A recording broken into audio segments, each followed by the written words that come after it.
آپ نے پیچھے نہیں مرا ہوگا، اپنی عزت و نفوس کی خاطر نہیں مرا ہوگا، اپنی جان کی خاطر یا کسی مظلوم جس کے ساتھ زیادتی کی جا رہی ہے اس کے حق میں نہیں مرا ہوگا، ظالموں کے حق میں مرا ہوگا، اتنی اس کی میت بدتر ہوگی، سمجھا؟ اور جتنا کوئی شہادت کا درجہ رکھتا ہوگا اس کی اتنی ہی میت اچھی ہوگی، حتیٰ کہ اگر کوئی ناحق پھانسی لگایا گیا تو اس پر بھی یہی کلیہ صادر رہے گا، جس کو ناحق پھانسی لگایا جاتا ہے اس کی میت بھی بعد میں خوشگون ہوتی ہے،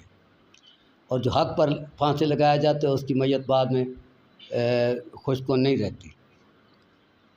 تو دوسری بات یہ تو بھائی اگر دو میتیں موجود ہیں تو میت تو مسح کر دی گئی ہے، وہ تو پہچان ہی نہیں جا سکتی، وہ تو ریزہ ریزہ کر دی گئی ہے۔ اب شہید کون ہوگا؟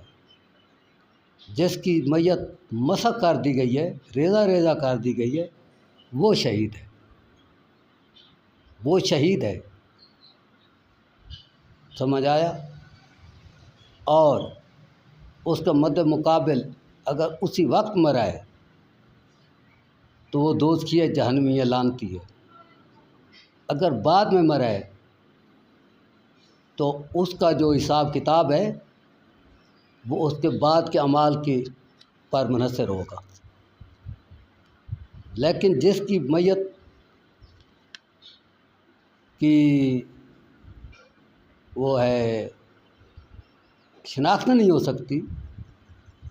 سمجھا، وہ شہید ہے۔ کیوں کہ میت کو مسح کرنے کا مقصد جو ہے وہ جو کر رہا ہے یا کروا رہا ہے وہ جہنمی ہے، وہ اس لیے کروا رہا ہے کہ میرا کرتوت کال کو ثابت نہ ہو جائے، زہر نہ ہو جائے، سمجھ آیا؟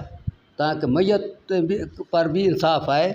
تو میری میت سچی ہو، اس لیے اس کو سچائی سے ڈھونگ ڈراموں سے نہیں قرار دیا جا سکتا، وہ دوزخی ہے، اور جس کی میت مسح کی گئی ہے وہ جنتی ہے۔ اس کے بعد آگے ایک آدمی 10 سے 50 سے اٹھتے ہیں، کہتے ہیں کہ دنیا کے سامنے شیر و چیتو آج سانپوں کی ثالثی میں ہمیں عدل دیا جائے،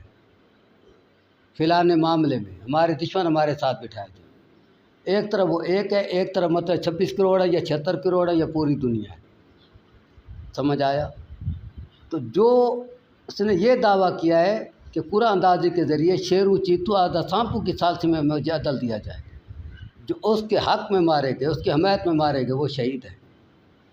کیونکہ یہ جو جانور ہیں یہ انسان کی نسبت دوسرے انسان کا عمل زیادہ پہچانتے ہیں۔ اس نے اپنا ان کو ثالث اس لیے بنایا، اس کو گارنٹی سے پتہ ہے کہ میرا کردار کیا ہے، اور نہ ماننے والوں کو گارنٹی سے پتہ ہے کہ ہم نے بندروں کے طریقے سیکھے ہیں، عدل ہمارے پاس نہیں ہے، اس لیے انہوں نے نہیں مانا۔ اس کی طرف سے جتنے مارے گئے وہ شہید ہیں، اس کے حق میں، اس کی حمایت میں، اور اس کی مخالفت میں جتنے مارے گئے وہ سب مطلب دوزخی اور مردود ہیں، اور وہ سب خارجی مرے ہیں، خواہ دنیا میں وہ فقیر ہوں، خواہ شہنشاہ ہوں، خواہ امیر ہوں، خواہ ان کے لاکھ لاکھ گھوڑے ہوں، خواہ کچھ ہو،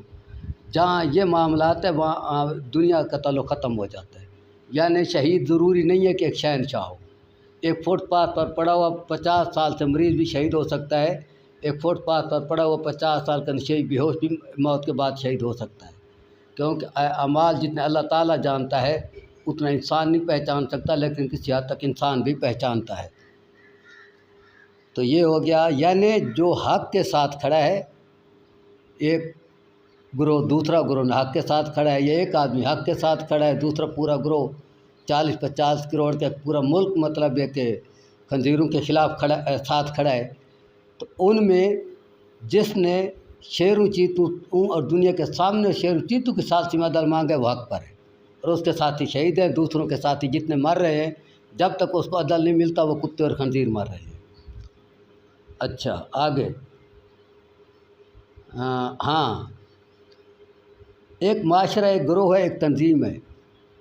کیونکہ انسان اس دنیا میں کوئی وحد نہیں، کسی نہ کسی سے جڑا ہوا ہے، کوئی ہے وحد ہو تو ورنہ جڑا ہوا ہے، اور کوئی رشتہ نہیں تو میاں بیوی کا رشتہ ہے، اور کوئی رشتہ نہیں تو باپ بیٹے کا یا ماں بیٹے کا رشتہ ہے۔ تو ایک وہ گروہ جو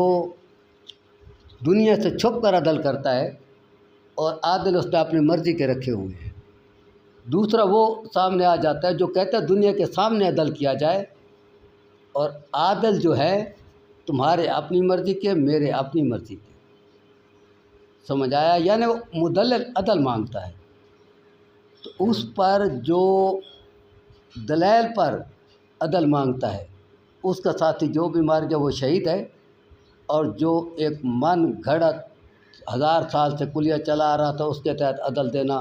چاہتا ہے، اس سے ہٹ کر عدل نہیں چاہتا، اس کے جتنے ساتھی مار گئے وہ سب مردود اور جہنمی ہیں۔ سمجھ آئی بات کی؟ کیونکہ یہ مرنے کے بعد کا حساب کتاب ہے،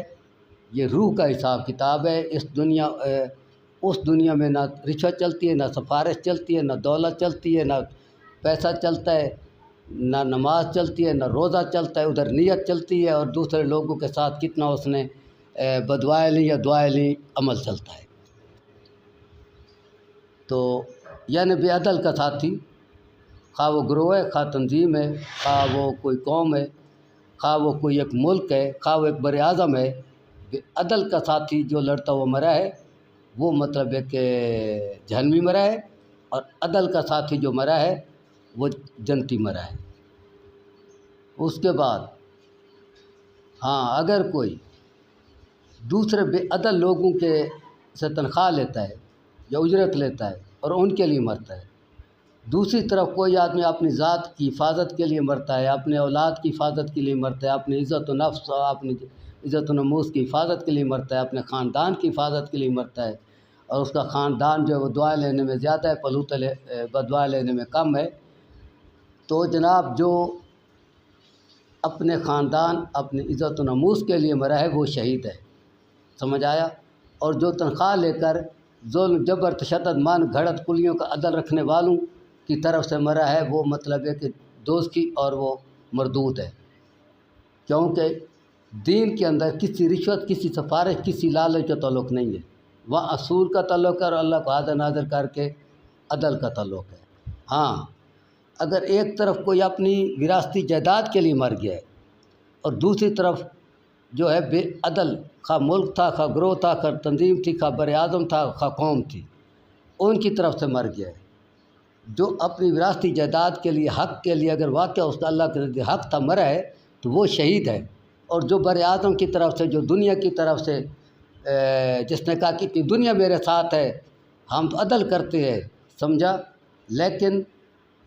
مدلل طور پر اس کو ایک مرلہ زمین کا عدل فراہم نہیں کر سکے، وہ جو دوسری طرف مرے ہیں وہ سب جہنمی ہیں، سب مطلب مردود مرے ہیں، اور جو اپنی جائیداد کے لیے، اپنی وراثت کے لیے مرا ہے وہ شہید ہے۔ ٹھیک ہے، اب یہ تاریخ دیکھتی رہے گی، پہلے بھی تاریخ میں ایسے واقعات آئے ہیں کہ شہید جتنے ہوتے ہیں ان کی ہزاروں سال بعد، سینکڑوں سال بعد قبریں کھولی جاتی ہے تو مردودوں کی نسبت ان کی میت اچھی پڑتی ہوتی ہے، پر اچھی اور خوبصورت ہوتی ہے، بلکہ کئی شہیدوں کے خون چلتے ہوتے ہیں، کئی شہیدوں کا جسم تک گرم ہوتا ہے۔ ٹھیک ہے، اب یہ آزمائش آپ کا کام ہے، باقی یہ فتوے متوے یہ میں آپ کو بتا دوں، یہ جزیدیت، شمریت، لادینیت، دوزخیوں کو کہ یہ دوزخ میں جائے گا کہ نہیں جائے گا، چھپانے کے لیے بتلایا گیا ہے کہ